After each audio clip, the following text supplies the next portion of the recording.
pursuit of continuous quality education. Living up to DepEd's mandate of no student should be left behind. From the home of Sarongbangi, The land of Oragons. This is Santo Domingo National High School. School on Air. School on Air.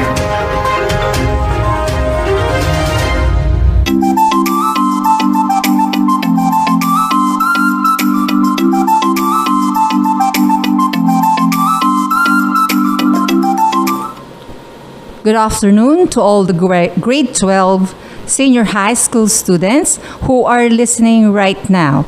This is your School on Air in your subject, Introduction to Philosophy of the Human Person. I'm glad that you're joining me again in studying your lessons via radio.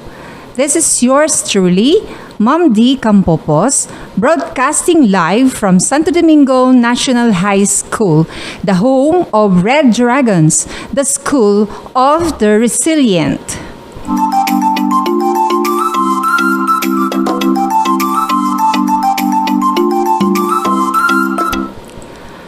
Now, let us pause and offer a short prayer before we start our discussion. Lord, please guide us today in our lesson. Please give us a sound mind so that we can listen and learn.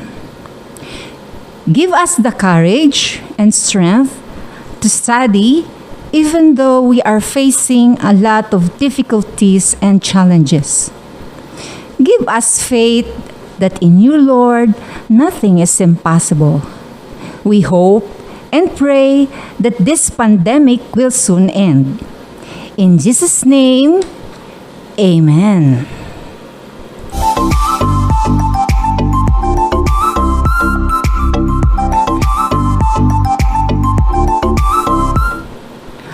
Okay, shout out to all my students in grade 12 CSS, Computer Systems Servicing, and to all grade 12 automotive servicing. I hope that all of you has a chance again to listen today on our School on Air. Shout out also to Ma'am Vanessa Banico, my co-subject teacher in this subject, who is also the class advisor of grade 11 Humanities, and to all my fellow senior high school teachers. Also to our dear senior high school grade level coordinators, Ma'am Wenny Morales, Ma'am Mary Ann Cadag, Ma'am Catherine Bess, and Ma'am Maylene Mendoza. Retrieval and the distribution of modules are ongoing right now.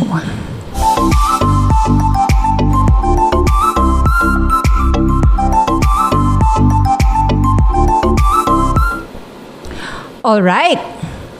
Be sure that all of you are safe and healthy, as in it is in your comfortable zone, in your own homes, free from stress and worries.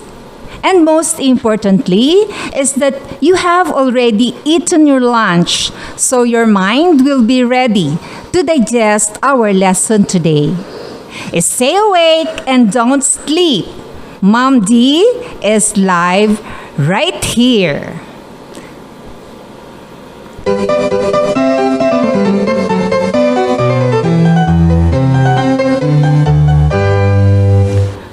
At this moment, I want you to get your module for today.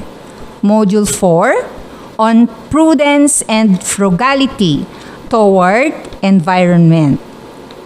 Again, please prepare your module for today. Will be about prudence and frugality toward environment. Meanwhile, let us recall our previous topic on Module 3. Module 3 was about human limitations and possibilities for transcendence. It is an ability to explore and surpass our limits as a human. We only have limited capability of our strength, speed, and the use of our senses. Transcendence also meant overcoming oneself or being in control, even if the body reminds us of certain tendencies. This possibility of transcending involves sufferings, challenges, trials, and obstacles. We also discussed human person as an embodied spirit. It is the integration of body and the spirit, which come together to form as a whole. All right? I hope you remember all those discussions last week. Class, do you remember the task I gave you to answer in one whole sheet of paper? You were asked to make a table composed of 2 columns. On the left side of the column, you were to write, I want to do the following. And on the right side of the column, you were to write, I can make this happen by. It will all be rated 15 points per column. You must at least write 5 things you want to do and 5 things that you can do to make it happen in your life. All right. I hope all of you get 30 points. I will read some of your answers on air. Then, I will discuss it briefly one at a time. Okay. Let me read at least 2 answers coming from your classmates. We have one here. She is Angelica Banastao. Her number 1 answer in the first column, which I want to do the following, is I want to speak in English fluently and confidently. And on the right column, I can make this happen by... Okay, let me read again. She answered here, don't be afraid to make mistakes in speaking English. Yes, you are right. Don't be afraid if you will commit mistakes. At least you have tried your best. Just believe in yourself. More practice will make it perfect. So keep practicing by correcting your mistakes because next time you'll speak it right. There is another answer coming from Jerome Lolong. Okay, he wrote here that he wants to be knowledgeable. And how will he make this happen? Alright, he stated that it is by reading more books and by browsing the internet, which is related more on his studies. Okay, there is another one. He is Christopher Balaoro. He wrote that he wants to travel everywhere together with his family and friends.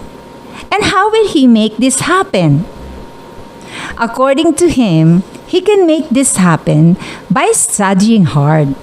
And when you graduate from college, you'll find and land a job and have more money because you will be needing more and a big savings for your pocket money. Okay? Great! I am impressed with your answers. I hope that all your dreams and aspirations in life be attained. Good luck to all of you. Now, let's proceed to our new topic. kindly get your Module 4, and I hope that you already read or browsed it. Our topic again is about prudence and frugality toward environment. Let me cite a simple situation about prudence and frugality. A self-supporting college student works part-time as a service crew to be able to fund his education. He earns 2,000 pesos, more than what he needs to pay for monthly expenses. With this extra money, he could have bought the expensive watch he always wanted. Thinking practically, he decided to save his money in the bank instead.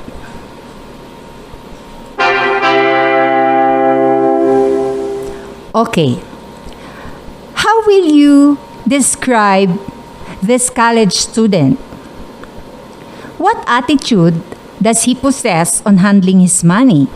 And how can you relate his behavior towards environment? In the situation, the college student was shown to have direction and control over what he needs versus what he wants by being prudent and frugal with his money. Now, what does the word prudent mean? Is prudence a cardinal virtue? Yes, it is. Prudence is the ability to have good judgment that allows avoidance of dangers and risks.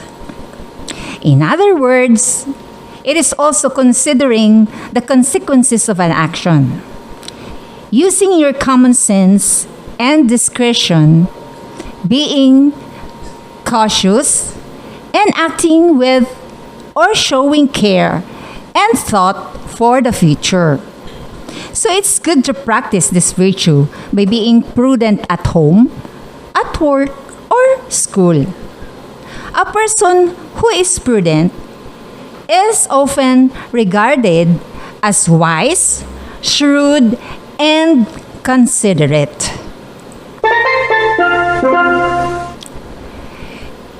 If you show good and careful judgment when handling practical matters, just like the college student, you can be described as a prudent person, right? Similarly, a wise, balanced thought before deciding or doing an action can be called prudent. According to studies, people who lead a more prudent, conscientious life can also end up having a longer, healthier life. A prudent person does not walk into potentially harmful situations, nor provokes others with words or actions that may result in adversity or difficult situation, misfortune, or tragedy. If the college student is not prudent, he might end up with financial constraints if he chose to spend his remaining money, right?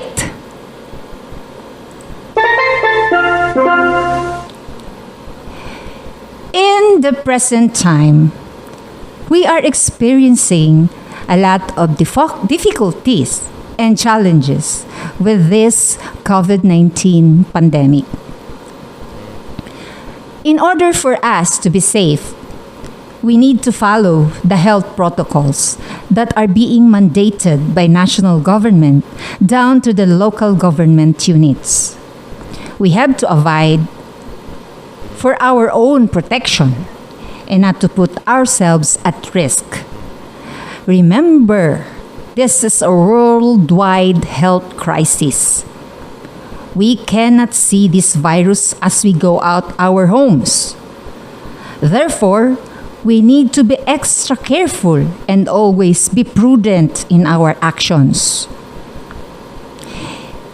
In what way can we practice this virtue in this time of pandemic? It is by staying at home. We should only go out for important reasons, job or school-related tasks, buying groceries, or emergency cases. So, being prudent at this moment will make us avoid the possibility of being infected by this coronavirus 2019. You will lose nothing if you follow the health protocols.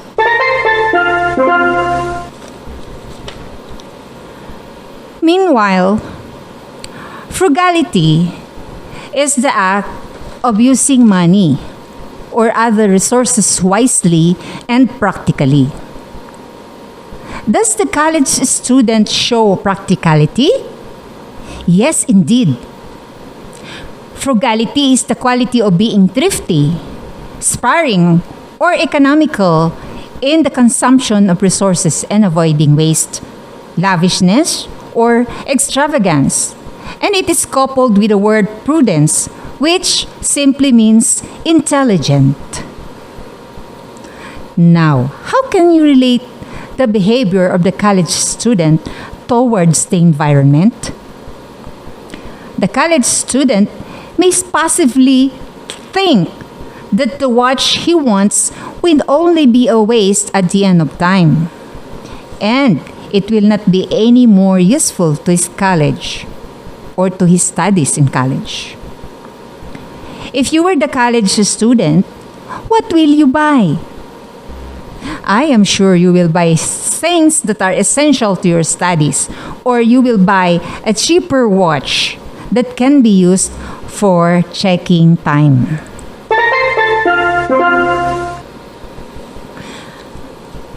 People have the responsibility to exercise prudence and frugality, not just within themselves, but also in taking care of your environment, right? All of us has already or somehow disregarded taking care of our surroundings. We humans are the ones responsible to make our environment clean, free from wastes and pollutions. What did you observe from your surroundings today? More people are planting plants. I am very inspired by seeing plantitos and plantitas who are very interested now in planting. They plant in their yards. Others even put up their own mini farm and accept guests and visitors for sightseeing. Other says that it is not pandemic, but it's plantdemic. With this, prudent and frugality toward the environment is indeed observed. It can help our environment a lot, and we can see more beauty of our Mother Nature. Plastic bottles are being reused and recycled. It is now used for repotting plants and also making it as aesthetics. With repurposing the recyclables, we are somehow reducing our waste, right? Our Albay Governor, Honorable Al Francis Bichara, thought of and is having a contest in every cities and municipalities by cleaning and beautifying our surroundings. The project is called AFCGP, or Albay for Beautification, Clean and Green Program. The barangay councils of Santo Domingo has also supported and participated in this project.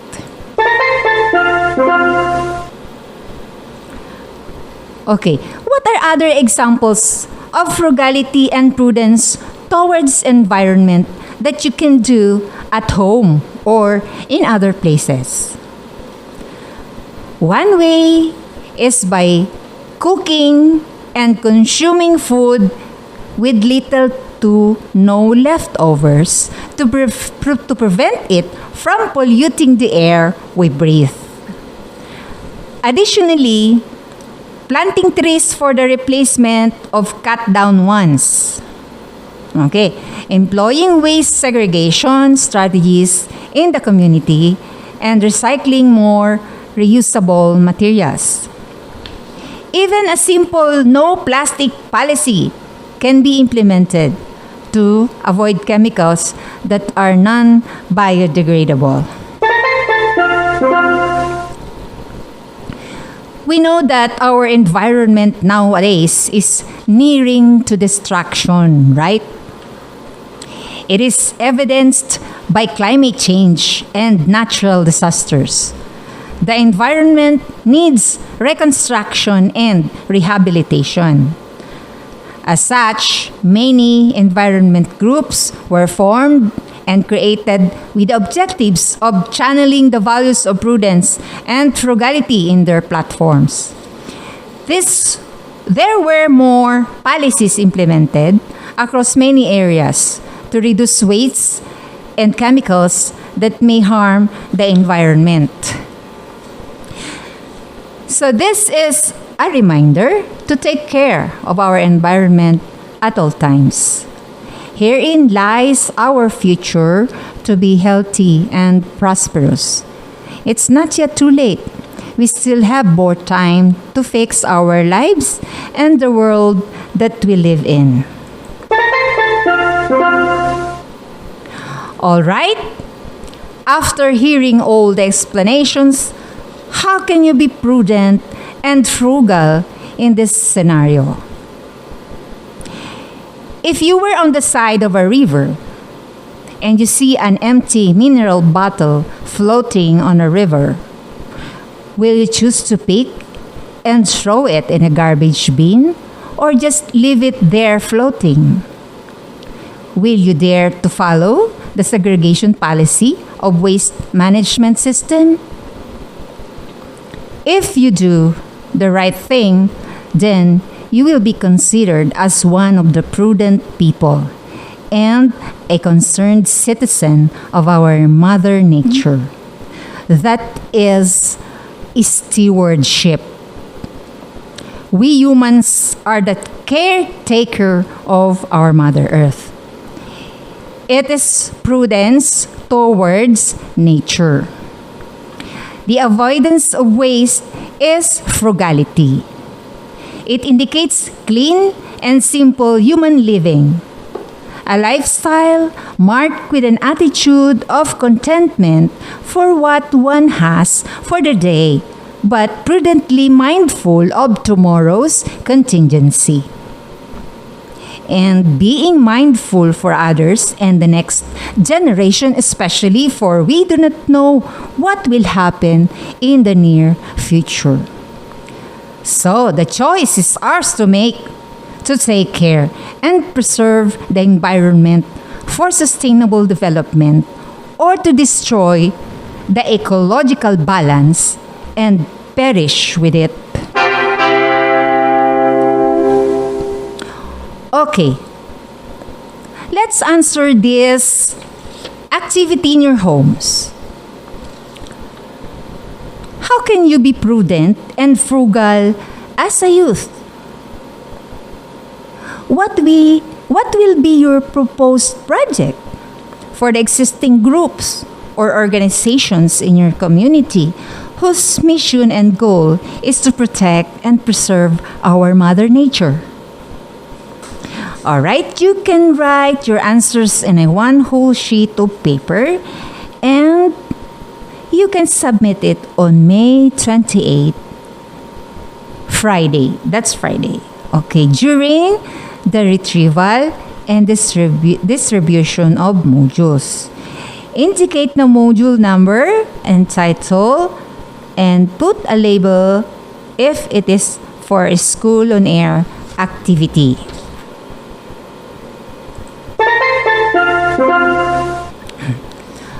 All right.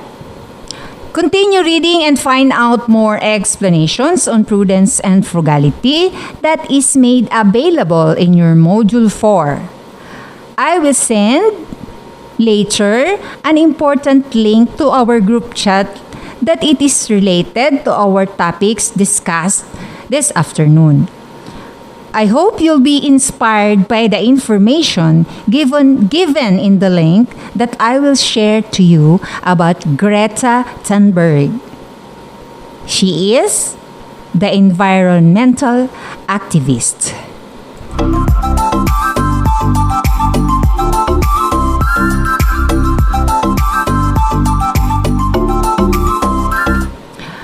Okay, I am glad you listened to our lesson again today. By listening to me, you have regained knowledge and deepened what you learned before when you were still in junior high school. Let us keep smiling and be positive in life that is full of struggles, trials, and sacrifices. Let's keep ourselves healthy and away from any diseases. This is Mom D. Campopos saying, if there is knowledge, there is power. Remember, philosophy students knows a lot. Goodbye!